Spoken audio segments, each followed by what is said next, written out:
Hello everyone, I am PyroFalkon and this is .hack Infection. In the last episode we started with our adventure in the world and our best friend Orca played but wound up in a coma as a result of playing the game. Surely that can't happen, right? We went on a small adventure with another newbie named BlackRose, and now that we are finished, we should probably log out and have a good sleep or whatever for the day. We can't spend all day playing the world. Hey, there's a new message on the board. We did post about the coma. Maybe someone responded. Maybe the developers responded. Yeah, there's a new message on the coma thread with the message deleted. Some developers just don't like having or being openly critiqued. The message I posted is deleted. Yeah, that's a problem. But we have another new message here. Let's play Tag from Challenge Gob. Hello, everybody. I'm Stahoni, the Golden Goblin Gob. If you win tag against me, hold on while I adjust my microphone, I'll give you a reward. Though that probably won't happen, Gob. Good luck, Gob. Oh, forgot something important, Gob. Stahoni is at Delta Detestable Golden Sunny Demon. Come alone, Gob. Okay. Well, that sounds like a thing to do. We don't have very much money. We restocked after our first dungeon excursion with Orca, but we haven't played the game really since then. May as well do that before we call it a night. So let's head to the word list. Delta Detestable Golden Sunny Demon. And I have a secret weapon in my pocket that will help me with this jerk. So in most games, I don't like the one-shot items like scrolls. Let's play tag. If you win, I'll give you a reward. I really doubt that will happen though. But they're very useful in .hack. Defeat the Golden Goblin running around in the field. So I think this is more supposed to teach you how to use your skills, but I prefer just using my feats. So, zoom out. There we go. Just have to sort of keep them there. And unfortunately, it's dice rolls whether I hit or miss. So unfortunately, I just have to keep mashing X and hoping for the best, which I'm making some progress. Well, we've got 13 SP. Let's go ahead and whip out a skill. Oh, Saber Dance. There we go. Suck it, Stahoni. You did better than I thought. My bad for underestimating you. Yeah, you're bad, all right. Don't get cocky. I'm only an apprentice of the 4 Gob Kings. Oh. Okay. I now have a goblin cap that I don't think actually helps me at the moment. No, it makes everything worse, but it does increase my body, which I think gives me some protections? Yeah, poison, paralysis, slow physical, and element down. I don't particularly like it, but at least it'll be something to keep in my bank.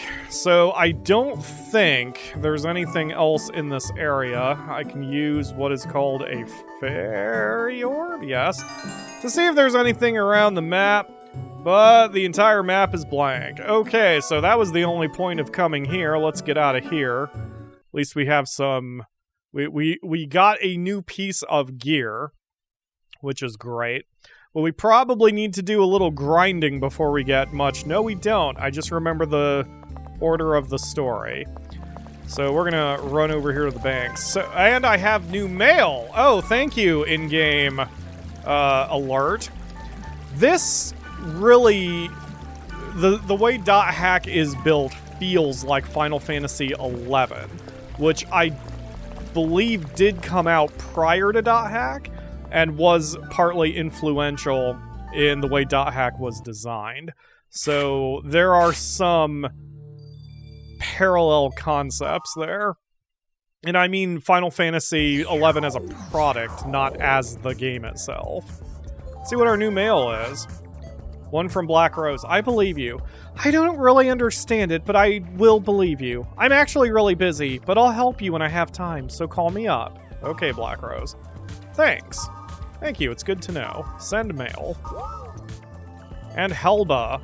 Whoever that is. I mean, character knowledge, we don't know who Helba is. I've seen your powers. You can rewrite the monster's data by performing data drain when the OK sign is flashing. If you use it wisely, it will be very valuable in the future. You will need its powers. You can check the spread, blah, blah, blah. So, oh, and another warning. You are being watched. Though you may not wish it, you will be the eye of the storm in the world. That is the fate of the one who bears the bracelet. Prepare yourself. She knows about my bracelet. Who is she? Excellent question. Why are we being watched? The World for Idiots. This volume will go above and beyond the world with strategy, tips, and advice on how to get the most enjoyment of the game. Good luck, yeah, especially since there is no such thing as a wiki back now, or back then in 2001. Alright, well, we've got what we need. Let's jump back to the world. Unless there's a board message. There is no board message. But we can just jump back in and see about doing a little grinding, maybe. Our first goal is basically to get to level 6-ish, and then our second goal is to get to about level 10-ish. I saw a strange character in the alley. Hold that It thought. looked like a cat. Is it possible to edit like that? Hell yeah, cat girls! A cat? Oh yeah, I saw it too. I prefer bunny girls though. Yeah. Nothing wrong with bunny girls either. I am just a cat girl fan. A Nico fan. Whatever. Got it. Go to the alley where cat girl is. Don't have to ask me twice. I will chase a purple kitty girl all over this freaking planet if I have to.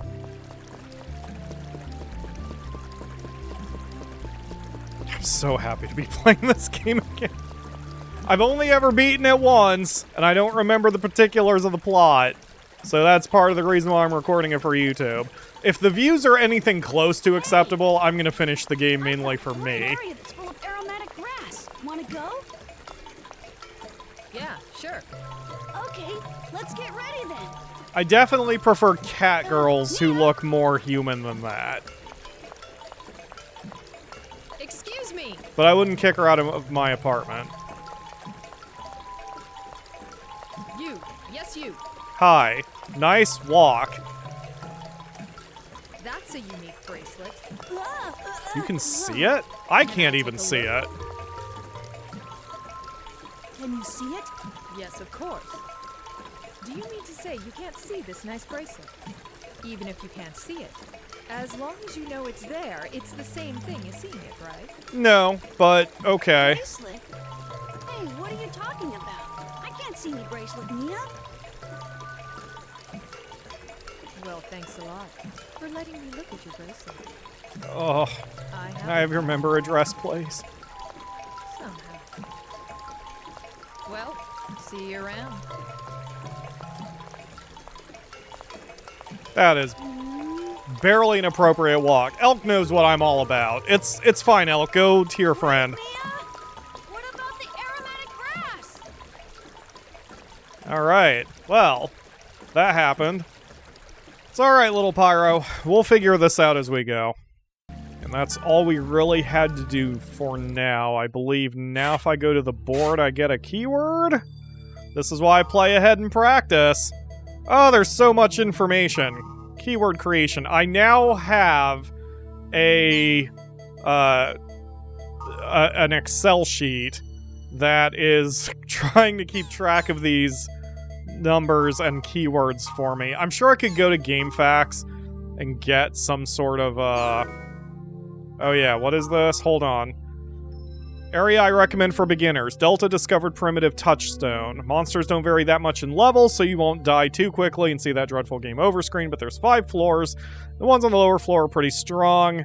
You should probably raise your level to at least 5 in the upper levels before you go down there. So that is our goal. We're trying to get to level 5, level 6-ish before doing that. Protected area. I tried a random keyword, but a warning message came up and I couldn't go in. I think it was Delta closed Oblivious Twin Hills. Anyone know anything about it? Well, that sounds like something we should check out. Test version of the world. I heard that there was a test version of the world before it came out. Has anyone played it? To keep our eye on that. I saw a strange character in the dungeon of Delta Expansive Haunted Sea of Sand. It was a little girl with long hair, but it didn't look like another player. She was kind of white, like a ghost, and moved without a sound. Oh, and the music might have stopped too. I could be mistaken, but if anyone sees her, please tell me. Expansive Haunted Sea of Sand. So that sounds like our character that we need to deal with, and who hopefully she has some answers regarding the bracelet, the book, our power, and more importantly, Orca. No new mail, so we have 3 locations to check out. Let's jump back into the world, but this may require some grinding in order to actually get into those areas and not get the crap kicked out of us. If we game over, if we die in a dungeon, that's it. There's no respawning. I just have to go back to my last save. So there will be a lot of saving in this because I don't want to have to redo hours upon hours of gameplay. So discovered primitive touchstone. Let's take a look at Expansive Haunted Sea of Sand before we do anything else. Just look at it. You notice its battle level is 3. We should be able to handle that. Discovered primitive touchstone is level 1. And closed oblivious Twin Hills is level 10. So we should go here first and get to at least level 3. And then we can go to Expansive Haunted Sea of Sand at level 3. And then we can get to Closed Oblivious Twin Hills once we are at level 10. That's the plan. But we're not going to go alone. Let's call up our girl. I shouldn't call her that. She'll stab me in the eye. Come on, BlackRose. You want to adventure with me? Okay, here I come. She does want to adventure with me. I'm so happy. You are responsible for your party's equipment, so let's take a look at her. Right now in this first town, all we can buy are weapons. Her current weapon is called Steel Blade, which has an attack rating of 3 and 1. That's 3 physical and then 1 accuracy. That's my shortcut for wording it. So let's check the weapon shop, see if we can get something better than a 3 and 1 for her. Because the enemies in this game are no joke. They will beat the living crap out of you if you don't prepare properly. You need to have plenty of medicines and other stuff on you. You can't usually just mash your way through. I want to get her the Earth Sword, but I don't have enough cash. Do I have anything to sell that I'm willing to give up? I don't really need this. Not really. Because we need all of those items, so... Well, I'm sure she'll be fine. This does encourage us to go to an actual dungeon, though, because there is better gear, better treasures at the bottom, just as Orca taught us. And so if we actually go to one of these dungeons and can get some stuff, so much the better. So let's head to Discovered Primitive Touchstone. Hopefully we can get to the bottom of that dungeon. If we need to be at least level 5, so it goes.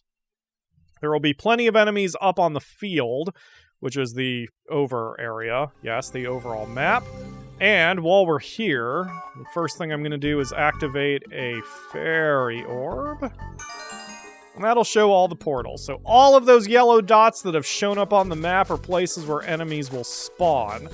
And I love this game. I enjoy the grind, even though it can feel a little slow at times. This is where, if I'm playing on my own, I'm going to put on music or a YouTube video or something and just kind of enjoy myself. So I am going to go to each yellow dot and...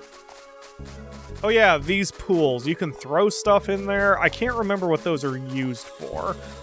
Because this is a 4-game series, there are some mechanics and some treasures, some... Oh my god. Some situations that won't manifest themselves until later parts.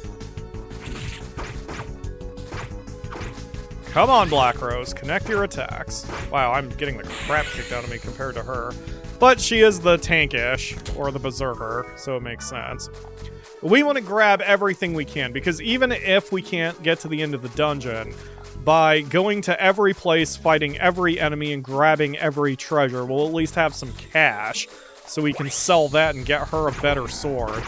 I think I'm going to hang out here, or rather, once we clear all of the yellow portals, I will leave and buy her that sword. when you leave an area, unfortunately everything respawns, so getting rid of all of the portals on the map is only going to help me in the short term, but once I leave and come back, they'll all be back. But we don't have to activate every portal before going into the dungeon. This is just a way to sort of grind in the field. So I am going to do that, clear all the yellow dots, no matter how long it takes, and then I will be back with you when we go into the dungeon. Here comes a long time skip for me, and a very short one for you.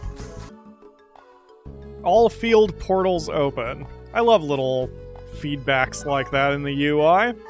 Alright, so we've popped all those portals, and the good news is we're both up to level 3, so we're pretty... We're getting there. I was about to say we're pretty strong. We're not strong, but we're getting there. And we got enough items that I should be able to negotiate for a new sword for my girl there. Don't tell her I called her that. She will stab me. Alright, so we've got some scrolls too. I'm just selling everything we don't absolutely need for now. Because like that alone is enough money that we just were able to get what we need. I believe... Let's see, that's the even one. Yeah, so we don't need the Nomad's hood. I can't use the headgear, and she already has it. I don't need multiple leather coats. And I already have leather armor. So just like that, now we've got 2,500 bucks. So let's buy her Earth Sword. And really, I should buy her this one as well. 5 and 2, so it's better than her current one. The reason we want both, Earth Sword has raw numbers that are just better. However, as it is called Earth Sword, it has an Earth element. So if we're against enemies that are resistant to Earth elements, then her Earth Sword is not going to do as well. So we want to kind of give her both. We're going to call her over. Everyone gather. I don't know why you ran up the stairs when I was right beside you, BlackRose. Yeah? Alright, so here is precisely one Earth Sword. Yeah. And she automatically equips it. And then here is precisely one Kikwimanji, whatever. Yeah. Okay, she received it, so she did not equip it. That's fine, because her current weapon is better, or is the best option. So we have 12 minutes left in the episode. I'm going to do my best to get as far down that dungeon. I mean, I guess I'll clear it with some heavy editing. But we are going to head back there. I wonder if it still has the check mark. It does not still have the check mark. Interesting. So even though we don't have to clear it, it was mainly just an optional area, but I do want to get to the end because that'll give us some levels, and more importantly, it'll give us some stuff, and we always need more stuff. So you can see there's a portal with some enemies. We're going to try to dodge it, but yeah, never mind. BlackRose has her own ideas of what to do. Now, there are limited party orders you can give, but given that we are going to get experience points here, I may as well fight as we go, and we can just edit around some of this. We're going to head into the dungeon now, and hopefully not have any fights on the way there. One of the critiques of this game, and all the ones in the series, are that the dungeons are a bit repetitive, and I understand that. Why does it have to be body gross? I even agree with it to an extent. The dungeons are semi-randomly generated. There's some sort of seeding algorithm, whatever, going on, because the same dungeon appears in the same keywords that you use. But otherwise, I don't know how they're generated, but you can tell that just from the map that you're seeing there, they are generated based on pieces of rooms that are then strung together in various ways. So, and that's fine. I do concur it can feel repetitive, especially over the course of the full 60-hour or 80-hour experience. But I don't think that's necessarily bad, and at least, again, by today's standards, you can always pop on some music or a YouTube video or something to sort of ease the pain of the repetitiveness. but we are just going to go room to room, and I'm going to do full clears of every dungeon because I want experience points. So there's the staircase down. We're going to ignore it for now and check out the rest of the rooms in basement level 1. Bloody egg! Okay, bloody egg. So those are food that we can eventually use to feed a pet called a grunty.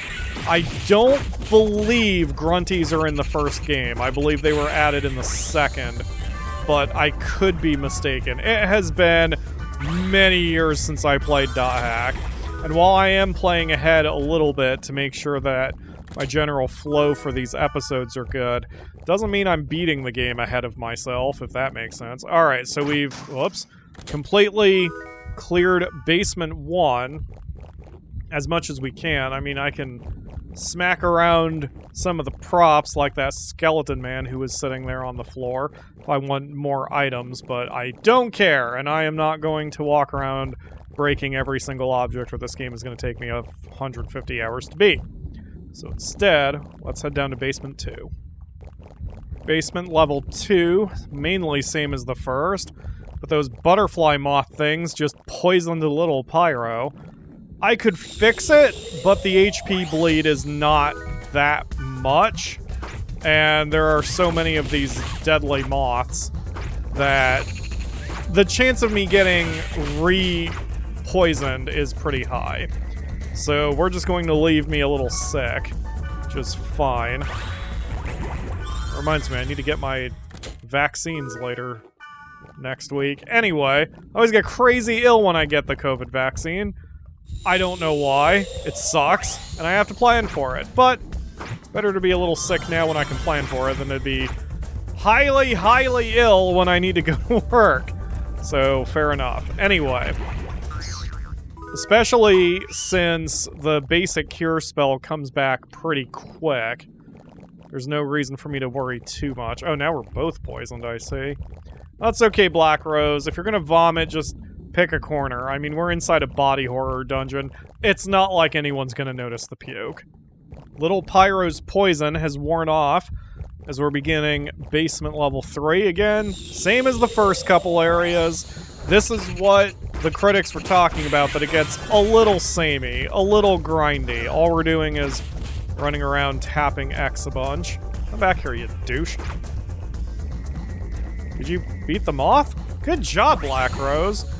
The AI is not particularly aggressive in this game. That is one thing I wish had been improved a little bit. But they at least do enough that it doesn't feel like you're carrying them completely. Brigadine is a 2-6 defense. What is yours? You have a Brigadine also. Good, I don't have to give that to you. More money for me. Ah, now these enemies are called chicken hands, and they have the wind element, which is counter to the earth element. And so because BlackRose has an earth sword, then she's perfectly equipped for this part, or at least those enemies. So she's going to be able to do a little bit of damage. Wow, we got a lot of treasure from that. Yeah, selling all these scrolls will be helpful. Having the scrolls is great, especially for mid-game. No, really early game, when you don't have a lot of offensive options and enemies are running around and you have to chase them down. It's nice to be able to have some backup moves to use, because as a dual blade or twin blade, we're not going to have access to a ton of magic. We'll have some. We'll have more than, say, BlackRose here, whose skills will all just revolve around doing physical damage. But we aren't going to have as many spells as some of the purer mages in the game, like Elk. Not that I know that, not that little Pyro knows it, but, you know. Alright. Any treasure? Hey! Man, just about everything in this game drops something. It's always good to have as many fortune wires as you can possibly have, so you can pick all these blue boxes that show up. And looks like we're still going here for a bit. Those little goblin mages are a pain in the ass to chase down. We're still going. I haven't gotten the all clear message yet. I believe this dungeon has 5 floors, but I don't 100% remember.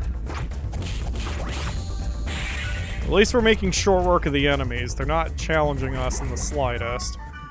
If anything, we have to keep stopping to pop open all these treasure chests. Amateur blades. All these weapons that we don't need either, since I spent my newbie money on just getting the best weapon I possibly could for now. The blades I'm using, yep, basement level 4. The blades I'm using are called Assassin, and there's a thin chance they inflict the death penalty, which sounds a lot cooler than it is. All it does is it damages enemies pretty significantly percentage-wise. The Sword of Chaos are the first enemies that really start to give any sort of challenge. We have to do some field heals to keep BlackRose from dying on us. But at least we're going to start getting some okay treasure now, too, maybe? Getting re-poisoned also. Oh, bloody egg. Bloody egg! Bloody egg!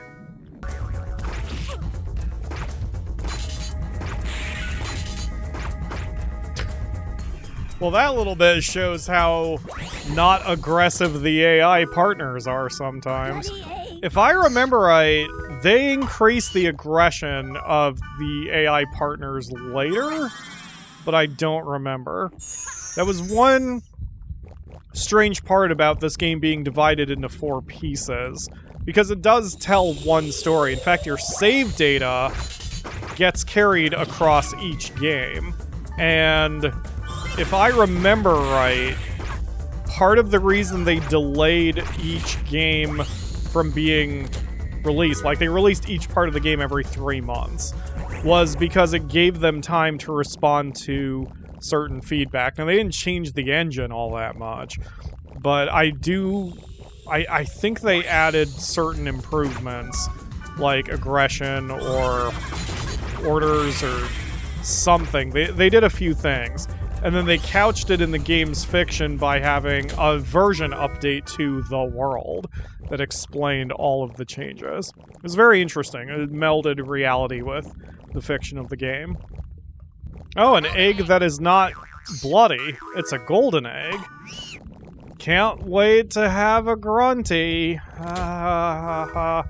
Also, I kind of don't remember the layout of this dungeon. Now I'm second-guessing myself whether the layouts are completely randomized or if they are set based on the keywords. I'm pretty sure the number of floors are keyworded, though. So this being basement level 5, this should be the last part of the dungeon. Oh, I just got a Sprite Ocarina, and yes, here is the end of the dungeon with the statue. I've got a fossil bracer, a yellow candy, and a grunt doll. The yellow candy and grunt doll are vendor trash, but the other 2 items might be useful for equipping. And there's one more room I left behind, and I never did get the alert that we opened all the portals. So I must have one to go. There are new achievements in this game. This is a... Oh, there's a bloody egg here. Bloody egg! Missed it the first time. Ugh, it's crying blood and bleeding out of its nose. Anyway, there are new achievements. This is the PlayStation 2 era, pre-achievements. And also, there's no direct reward for getting everything in a particular dungeon. But I like doing it anyway. It's experience points. It generally doesn't take that long. Oh my god, there are so many enemies in this one. Thankfully, we've got our skills to work with. There are some area of effect skills that I do not have, which would be helpful here, but should be fine. And I gave BlackRose the order to do skills too, which is why she was just screaming Calamity over and over. And there we go. Done and done. Easy peasy lemon squeezy. And we can get out of this dungeon. Not every dungeon has a boss creature of some sort, and we didn't here. So I don't want to use the Sprite Ocarina I got, so I'm going to tell BlackRose to do it. That way I can sell mine and get a couple $100 more. This is why you have allies, to make them pay for everything. All right, so that's going to do it for today. Unless there's some sort of last-second cutscene, which I don't believe there is. Once you're back to town, your AI companions just scatter and go do some stuff and sell their own loot and do some things. And yep, no cutscene, and she's running off. So I'm going to stop here, deal with my loot, and in the next episode we can check out some more of those keyword locations that we were given on the message board. Thank you all very much for watching, and I will see you again tomorrow for another episode.